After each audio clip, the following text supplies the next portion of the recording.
जय हिंद दोस्तों, मैं मुकुल शर्मा स्वागत करता हूं आप सभी का आपके अपने इस YouTube channel Mukul Sharma lectures के इस नए बेहतरीन वीडियो लेक्चर्स में। तो आज के इस लेक्चर्स में हम बात करने वाले हैं क्लास 10th के साइंस के इंपॉर्टेंट क्वेश्चन का जो पार्ट नंबर 3 है। क्लास 10th के साइंस के जो चैप्टर नंबर 1 है आपका, जो उसके इंपॉर्टेंट क्वेश्चन के बारे में हम डिटेल से अध्ययन कर रहे थे, उसका ये जो पार्ट नंबर 4 होने वाला। पार्ट नंबर 1 में हमने चैप्टर नंबर 1 को कंप्लीट किया था, फिर सेकंड में हमने क्वेश्चन को किया था, थर्ड में भी क्वेश्चन किया था। अब हम फोर्थ जो पार्ट है आपका, जो चौथा पार्ट है, उसमें भी हम क्वेश्चन को कर रहे हैं। आज हम क्वेश्चन नंबर 10 से स्टार्ट करने वाले हैं। क्वेश्चन नंबर 10 से स्टार्ट करने वाले हैं आपका। देखिए क्वेश्चन नंबर 10, 11 और 12, 13, 14, हम 14 क्वेश्चन तक आज हम कवर करें। आपका क्वेश्चन नंबर जो 10th है वो क्या कहता है, ऊष्माशोषी एवं ऊष्माक्षेपी अभिक्रिया को परिभाषित कीजिए। ऊष्माशोषी अभिक्रिया के बारे में बताना है और ऊष्माक्षेपी अभिक्रिया के बारे में बताना है। ऊष्माशोषी अभिक्रिया किसमें कैसे कहते हैं, जिसमें ऊष्मा शोष होता है उसे ऊष्माशोषी अभिक्रिया कहते हैं। ऊष्माक्षेपी अभिक्रिया कैसे कहते हैं, जिसमें से जो ऊष्मा होती है वो ऊर्जा के रूप में बाहर निकलती है। जो ऊष्मा होती है वो बाहर निकलती है, उसे बोला जाता है ऊष्माक्षेपी अभिक्रिया। ऊष्माक्षेपी अभिक्रिया, अब देखिए सबसे पहले हम देखते हैं फर्स्ट पे ऊष्माक्षेपी अभिक्रिया कैसे कहते हैं। वह रासायनिक अभिक्रिया जिसमें उत्पाद के साथ साथ ऊष्मा क्या होती है, उत्पन्न होती है। उत्पाद के साथ साथ जिसमें ऊष्मा उत्पन्न होती है उसे बोला जाता है ऊष्माक्षेपी अभिक्रिया। उदाहरण देखिए, CH4 प्लस ऑक्सीजन गैस है। यहाँ पे ये CH4 है प्लस ऑक्सीजन गैस, फिर ये इससे क्या बन रहा है, CO2 यानी कार्बन डाइऑक्साइड बन रहा है और जल बाहर निकल रहा है। ठीक है, जल बन रहा है और कार्बन डाइऑक्साइड बन रहा है और ऊष्मा क्या निकल रही है, बाहर निकल रही है ऊष्मा। अतः ये किस प्रकार की अभिक्रिया हो गई, ये हो गई ऊष्माक्षेपी अभिक्रिया। यदि आपसे ऊष्माक्षेपी अभिक्रिया की परिभाषा या फिर ये पूछ ले कि ऊष्माक्षेपी अभिक्रिया कैसे कहते हैं तथा इसका एक उदाहरण दीजिए, तो आप इसको लिख करके आ सकते हो बिल्कुल बढ़िया तरीका से। वह रासायनिक अभिक्रिया जिसमें उत्पाद के साथ साथ ऊष्मा का भी क्या होता है, उत्पाद के साथ साथ ऊष्मा भी उत्पन्न होती है, निकलती है। ठीक है, उसे बोला जाता है ऊष्माक्षेपी अभिक्रिया। अब देखिए श्वसन भी एक ऊष्माक्षेपी अभिक्रिया का उदाहरण है, जिसमें कोशिका श्वसन के दौरान ऊष्मा मुक्त करती हैं। जब हम सांस लेते हैं तो हमारे अंदर की जो कोशिकाएं वो क्या होती है, श्वसन के दौरान श्वसन के दौरान क्या करते हैं, ऊष्मा को मुक्त करती हैं, ऊष्मा को बाहर निकालती हैं। अब देखिए ऊष्माशोषी अभिक्रिया कैसे कहते हैं, वे रासायनिक अभिक्रिया जिनमें ऊष्मा का क्या होता है, अपशोषण होता है अर्थात शोषण होता है। ठीक है, वह रासायनिक अभिक्रिया जिसमें ऊष्मा का शोषण होता है उसे बोला जाता है ऊष्माशोषी। ऊष्माशोषी का मतलब होता है ऊष्मा का मतलब ऊष्मा का मतलब ऊर्जा, शोषी का मतलब शोषण। ठीक है, जिसमें ऊर्जा का शोषण होता हो उसे बोला जाता है ऊष्माशोषी अभिक्रिया। और जिसमें ऊष्मा क्या होती है, बाहर निकलती है उत्पाद के साथ साथ, जो ऊष्मा होती है वो बाहर निकलती है उत्पाद के साथ साथ, उससे बोला जाता है ऊष्माक्षेपी अभिक्रिया। अब देखिए ऊष्माशोषी अभिक्रिया का BaOH का ऑल्टोआइज यानी कि बेरियम ऑक्साइड हो गया, बेरियम हाइड्रोक्साइड हो गया है, प्लस में NH4 यानी कि अमोनिया क्लोराइड, NH4Cl बना रहा है यहाँ पे अमोनिया क्लोराइड, BaCl। यहाँ पे बेरियम क्लोराइड बन रहा है और अमोनिया क्या निकल रहा है, बाहर निकल रहा है अमोनिया। और ये क्या निकल रहा है, अमोनिया हाइड्रोक्साइड क्या निकल रहा है, बाहर निकल रहे हैं। यहाँ पे देखिए, अब देखिए क्वेश्चन नंबर जो 11वां वो क्या कह रहा है, क्वेश्चन नंबर 11वां आपसे कह रहा है ऑक्सीकरण उपचयन। ऑक्सीकरण जिसको उपचयन बोलता है वह अपचयन अभिक्रिया का उदाहरण से समझाइए। अब देखिए ये जो क्वेश्चन है ना, ये बोर्ड के पैटर्न के हिसाब से वेरी वेरी वेरी इंपॉर्टेंट है, वेरी वेरी वेरी इंपॉर्टेंट।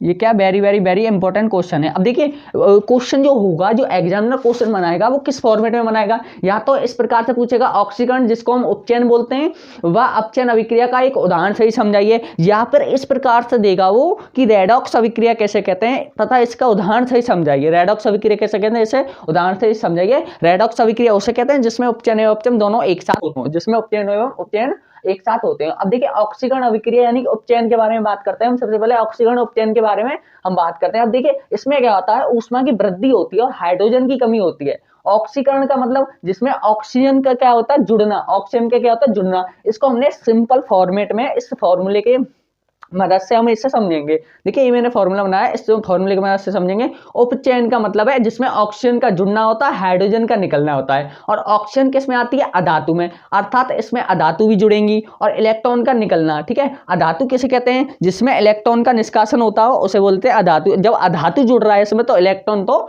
निकलेंगे ही, इसमें इलेक्ट्रॉन क्या होगा, निष्कासन। जिसमें क्या होगा, हाइड्रोजन निकलेंगे, अधातु जुड़ेंगे, अधातु और ऑक्सीजन जुड़ेगी, हाइड्रोजन इलेक्ट्रॉन निकलेंगे, उसे कहते हैं अपचयन। अब देखिए उदाहरण देखिए इसका, आप अपचयन का जो उदाहरण है वो देखिए। इसमें क्या है, C+O2 = CO2। जब हमने कार्बन को वायुमंडल में उपस्थित ऑक्सीजन के साथ अभिक्रिया करवा करके जलाया जाता है तो कार्बन डाइऑक्साइड प्राप्त होता है हमें। अब देखिए यहाँ पर क्या था, कार्बन अपचेत हुआ है किसमें, कार्बन डाइऑक्साइड में। अब यहाँ पर कार्बन खाली था, इसके पास कुछ नहीं था, ऑक्सीजन आकर के जुड़ गई इसमें। ऑक्सीजन के जुड़ते ही, O2 के जुड़ते ही, ऑक्सीजन गैस के जुड़ते ही कार्बन में क्या बन गया, कार्बन डाइऑक्साइड बन करके तैयार हो गया। अब देखिए अपचयन अभिक्रिया की बात करते हैं। अपचयन अभिक्रिया कैसे कहते हैं, तो इसमें क्या होता है, ऑक्सीजन की कमी होती है, हाइड्रोजन की वृद्धि होती है। उपचयन का उल्टा होता है बिल्कुल अपचयन। जो उपचयन अभिक्रिया होती है उसकी बिल्कुल अपोजिट होती है अपचयन अभिक्रिया। अब देखिए अपचयन अभिक्रिया में क्या होता है, ऑक्सीजन का निकलना होता है, हाइड्रोजन का जुड़ना होता है, धातु का जुड़ना होता है, इलेक्ट्रॉन का जुड़ना होता है। इलेक्ट्रॉन का जुड़ना, धातु का जुड़ना और हाइड्रोजन का जुड़ना। इसमें ऑक्सीजन निकलती है, इसमें ऑक्सीजन जुड़ती है, सिंपल। इसमें क्या होता है, इसमें हाइड्रोजन का जुड़ना, इलेक्ट्रॉन का जुड़ना और ऑक्सीजन बाहर निकलती है, इसमें ये होता है और नहीं होता कुछ भी। इसमें ऑक्सीजन जुड़ती है, हाइड्रोजन बाहर निकलती है, इलेक्ट्रॉन बाहर निकलते हैं और धातु जुड़ते हैं। इसमें ऑक्सीजन निकलती है और इसमें धातु का जुड़ना होता है, इलेक्ट्रॉन का जुड़ना होता है, हाइड्रोजन का जुड़ना होता है, ऑक्सीजन बाहर निकलती है। मतलब अपचयन अभिक्रिया में ऑक्सीजन निकलती है और सब चीज जुड़ती है। देखिए उदाहरण देखिए यहाँ पर, Cu, जब कॉपर ऑक्साइड को, CuO को हाइड्रोजन के साथ अभिक्रिया करवाई जाती है, जब कॉपर ऑक्साइड के हाइड्रोजन के साथ अभिक्रिया करवाई जाती है तो Cu प्राप्त होता है हमें। और जो ये O होता है, जो ऑक्साइड होता है, वो हाइड्रोजन के साथ अभिक्रिया करके क्या बनाता है, जल का निर्माण करता है, H2O का निर्माण करता है। तो यहाँ पर क्या होता है, ऑक्सीजन निकल करके बाहर चली जाती है, ऑक्सीजन निकल करके बाहर चली गई, CuO कॉपर जो ऑक्साइड थी, यहाँ पर पहले कॉपर ऑक्साइड थी, यहाँ पर सिंगल कॉपर रह गया तो ऑक्सीजन बाहर निकल गई इसमें से, अर्थात ऑक्सीजन बाहर निकल गई, अर्थात इसका क्या हो गया, उपचयन हो गया। किसका, कॉपर ऑक्साइड का उपचयन किस में हो गया, कॉपर में हो गया, कॉपर में प्राप्त हुआ है। आई होप आपको ये समझ में आया होगा। यदि आप इसको स्क्रीनशॉट लेना चाहते हैं तो आप स्क्रीनशॉट ले लीजिए। तब तक आप हमारी वीडियो को लाइक, शेयर एंड सब्सक्राइब कर दीजिए चैनल को। आई होप आपने स्क्रीनशॉट ले लिया होगा। अब हम बात करते हैं क्वेश्चन नंबर 12 और 13 की। क्वेश्चन नंबर 12 और 13 की तरफ चलते हैं। आइए हम इसको रफ करते हैं क्वेश्चन नंबर 12। जी दोस्तों हम बात करते हैं क्वेश्चन नंबर 12 की। क्वेश्चन नंबर 12 में क्या कह रहा है आपसे, अभिक्रिया CuO यानी कि कॉपर ऑक्साइड प्लस हाइड्रोजन मिलकर के क्या बना है, कॉपर अलग हो गया इसमें और जो ऑक्सीजन थी वो हाइड्रोजन में जाकर के जुड़ गई, जुड़ने से क्या बना, H2O का निर्माण हुआ यानी कि जल का निर्माण हुआ। में किस पदार्थ का ऑक्सीकरण एवं किस पदार्थ का अपचयन हो रहा है, इस प्रकार की अभिक्रिया का एक उदाहरण दीजिए। सबसे पहले इस अभिक्रिया में ये बताना है कि किस पदार्थ का तो ऑक्सीकरण हो रहा है, किस पदार्थ का अपचयन हो रहा है, ठीक है। तो ये बताना है किस पदार्थ का ऑक्सीकरण यानी कि उपचयन, किस पदार्थ का अपचयन हो रहा है। और फिर उसके बाद में इसी प्रकार की मतलब इस प्रकार की एक अभिक्रिया का उदाहरण भी देना है। तो आइए हम अपचयन उपचयन के बारे में डिस्कस करते हैं कि इसमें किसका उपचयन हो रहा है और किसका क्या हो रहा है, अपचयन हो रहा है। अब देखिए इसमें सबसे पहले ऑक्सीकरण की बात करते हैं।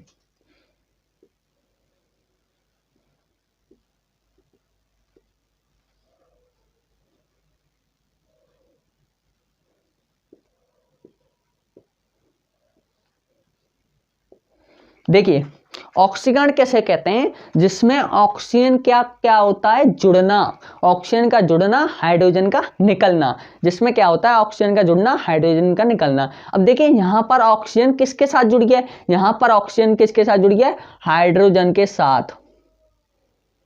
यहाँ पर ऑक्सीजन किसके साथ जुड़ी है, हाइड्रोजन के साथ। अर्थात जो ऑक्सीकरण जो हुआ है वो हाइड्रोजन के साथ हुआ है। ऑक्सीकरण किस में हुआ है, हाइड्रोजन में हुआ है। ऑक्सीकरण किस में हुआ है, हाइड्रोजन में हुआ है, H2 यानी कि हाइड्रोजन गैस में हुआ है। और अपचयन की बात करें, अपचयन किसे कहते हैं, जिसमें से हाइड्रोजन जुड़ता है और ऑक्सीजन बाहर निकलती है। जिसमें क्या होता है, ऑक्सीजन बाहर निकलती है और हाइड्रोजन जुड़ता है, जिसमें ऑक्सीजन बाहर निकलती है, ठीक है। जिसमें ऑक्सीजन जुड़ती है उसे बोला जाता है ऑक्सीकरण, और जिसमें से ऑक्सीजन बाहर निकलती है उसे बोला जाता है अपचयन। तो ऑक्सीजन किस में से बाहर निकल रही है, Cu में से ऑक्सीजन क्या निकल रही है, बाहर निकल रही है। Cu में से ऑक्सीजन कहाँ निकल रही है, बाहर निकल रही है। अब देखिए यहां पर क्या हुआ है, इसका ऑक्सीकरण या उपचयन, और यहां पर क्या हुआ है, इसका अपचयन। तो इसका जो अपचयन हुआ है, अपचयन किस में हुआ है, इसका Cu में हुआ है, Cu Cu में हुआ है। Cu में से कॉपर ऑक्साइड में से ऑक्सीजन बाहर निकल के चली गई, इसका अपचयन हो गया, कॉपर का क्या हो गया, अपचयन हो गया। और हाइड्रोजन में जाकर के जुड़ गई ऑक्सीजन, तो इसका क्या हुआ, ऑक्सीकरण अर्थात उपचयन हो गया। अब देखिए इसकी जो दूसरी जो इसी प्रकार की एक अभिक्रिया का उदाहरण लेते हैं हम, तो इस प्रकार की अभिक्रिया का उदाहरण क्या होगा, ZnO जिंक ऑक्साइड की ले सकते हैं, जिसमें हम कार्बन से अभिक्रिया करवाते हैं। यहाँ पर हाइड्रोजन से करवाते हैं, उसमें कार्बन से अभिक्रिया करवाते हैं। देखिए ZnO plus C arrow, Zn अलग हो गया और CO अलग हो गया, Zn अलग CO अलग। अब देखिए इसमें क्या हो रहा है, Zn का क्या हो रहा है, Zn का हो रहा है उपचयन, Zn का क्या हो रहा है, अपचयन। अपचयन कैसे होगा इसमें, क्योंकि Zn में से ऑक्सीजन निकल रही है, जिंक ऑक्साइड में से ऑक्सीजन निकल रही है, तो इसका क्या होगा, अपचयन होगा जिंक का। और ऑक्सीकरण किस में होगा इसका, कार्बन में। कार्बन में ऑक्सीजन का मतलब होता है कि ऑक्सीजन जाकर के जुड़ती है, और जब ऑक्सीजन कहीं पर जाकर के जुड़ती है उसे बोला जाता है ऑक्सीकरण। तो यहाँ पर कार्बन में आकर के जुड़ रही है तो कार्बन का क्या होगा, ऑक्सीकरण, और जिंक में तो निकलेगी तो जिंक का क्या होगा, अपचयन। इस प्रकार की डेफिनेशन को ये बोला जाता है। तो आई होप ये आपको समझ में आ रहा होगा, आ गया होगा। अब देखिए हम क्वेश्चन नंबर 13 की तरफ चलते हैं, क्वेश्चन नंबर 13 को सॉल्व करते हैं। अब देखिए क्वेश्चन नंबर 13 में पूछ रहा है हमसे 2 Mg यानी कि 2 magnesium plus oxygen arrow, 2 magnesium oxide, यहाँ पर मैग्नीशियम ऑक्साइड होगा,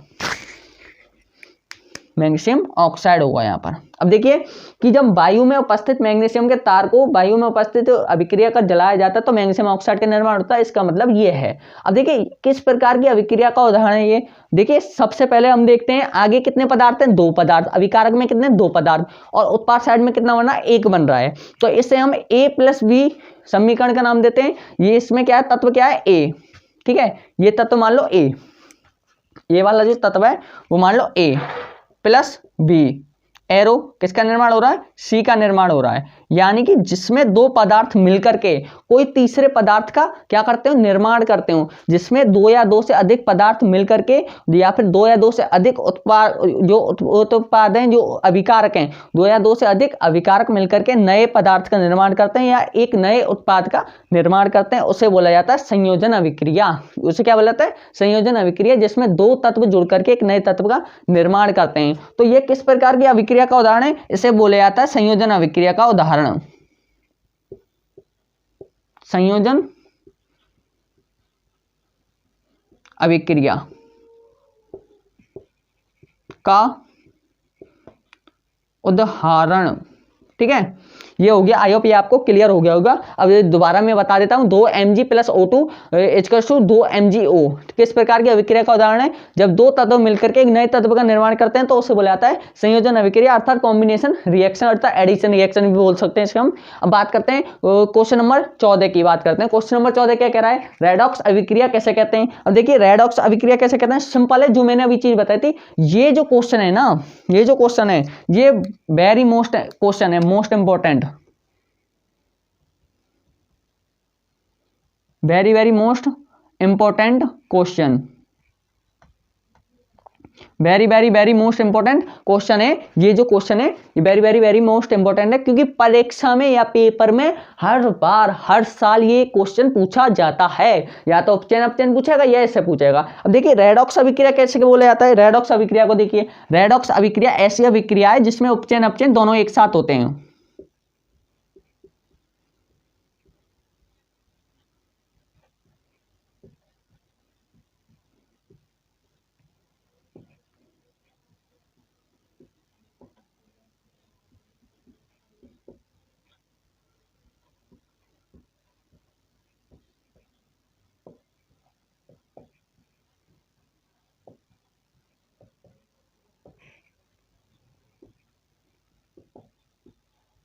रेडॉक्स अभिक्रिया में क्या होता है, उपचयन अपचयन एवं जो उपचयन और अपचयन दोनों एक साथ होते हैं उसे बोला जाता है रेडॉक्स अभिक्रिया। अर्थात आपको ये क्लियर होगा, ठीक है। रेडॉक्स अभिक्रिया कैसे करते हैं, जिसमें उपचयन एवं अपचयन दोनों एक साथ होते हैं। ये आपको क्वेश्चन क्लियर होगा, ये आपको क्वेश्चन क्लियर, ये आपका क्वेश्चन क्लियर। अब जो नेक्स्ट जो क्वेश्चन की जो शीट आएगी वो आपकी किताब से आएगी, अर्थात ये भी किताब के क्वेश्चन थे, लेकिन जो वो क्वेश्चन रहेंगे वो एक्टिविटी में से रहेंगे। जैसे कि समीकरण को संतुलित करना, उस प्रकार की हम जो क्वेश्चन है हम उसको करेंगे कि किस प्रकार से आपके पेपर में समीकरण बनेगी। तो इंपॉर्टेंट क्वेश्चन यहीं तक थे। अब इंपॉर्टेंट रिएक्शन या फिर इंपॉर्टेंट समीकरण को हम संतुलित करना सीखेंगे नेक्स्ट जो क्लास आएगी। तो चैप्टर नंबर 4 जो पार्ट नंबर 4 था वो इंपॉर्टेंट क्वेश्चन था, वो आपका अभी खत्म होता है।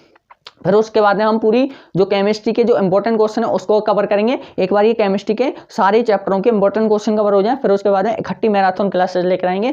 तो मिलते हैं नेक्स्ट वीडियो में। यदि आपको ये वीडियो अच्छा लगा हो तो लाइक करें, शेयर करें, सब्सक्राइब करें and press the bell icon for the notification. यदि आपको इस चीज़ या इन क्वेश्चनों की PDF चाहिए तो इस जो हमारा यूट्यूब चैनल है इसके डिस्क्रिप्शन में जाओगे या अबाउट सेक्शन में जाओगे तो उसमें एक लिंक पड़ा होगा, जिसे व्हाट्सएप ग्रुप में क्या होगा, व्हाट्सएप चैनल का हमारा लिंक है, उसमें आपको की सारी PDF मिल जाएंगी, सारी क्लासेस मिल जाएंगी, उसको जाकर ज्वाइन कर लेना आप। तो यदि अब आपको वीडियो अच्छा लगा हो तो कमेंट करके जाएं, यदि ये वीडियो आपको अच्छा नहीं लगा तो भी कमेंट करके जाएं, एक बार कमेंट करके जरूर जाएं आपको वीडियो कैसा लगा। आप अपने विचार कमेंट बॉक्स में जाकर के पढ़ दीजिए, कमेंट बॉक्स खुला पड़ा है आपके लिए। तो मिलते हैं नेक्स्ट वीडियो में। अभी के लिए फिलहाल में अलविदा, जय हिंद।